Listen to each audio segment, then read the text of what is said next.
And in my playbook tonight, a serious story. Colorado Republican Senate candidate Ken Buck is under fire for refusing to prosecute an alleged rape case when he was district attorney back in 2005. At the time, Buck told the media he declined to prosecute because the case could be interpreted as by a jury as, quote, buyer's remorse. The alleged victim recently released an audio tape of the meeting she had with Buck 5 years ago, where he explains why he didn't want to take the case to trial. And the whole thing sounds a lot like he's blaming the victim. Joining me now is Interim Executive Director of ProgressNow, Colorado, Kjersten Forseth. Kjersten, good to have you with us tonight. Why is this story coming out now, 5 years after the fact?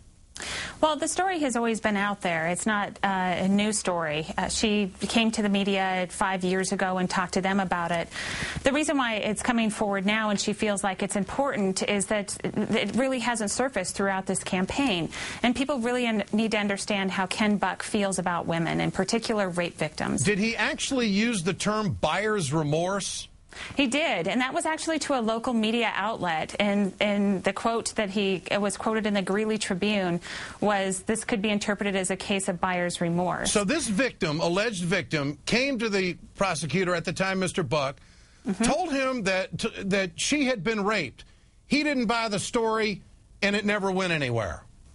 Right. Well, he actually convinced her in the audio tape that she released. He actually convinced her over and over again that her case wasn't worth it. And at one point actually said that this entire case would go public and that she should be ashamed of it and basically go away. And so as a prosecutor, he was not acting as a rape victim advocate. He was actually acting more like a defense attorney. He was attacking her and blaming her. Is he anti-woman? I mean, is that the case that your group is trying to make?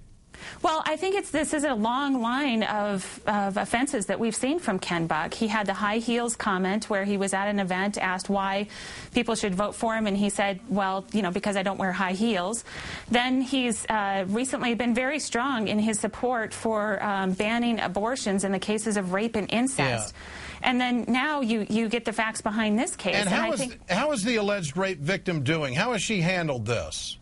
She is doing amazingly well. I've talked to her personally quite a bit, and you know, we've developed a great friendship. But she feels wronged in all of this, correct? She does. She feels awful, and you know, about how this case turned out. I think what is most inspiring to me is how strong she's been throughout this entire thing. But she's very angry. She never received justice.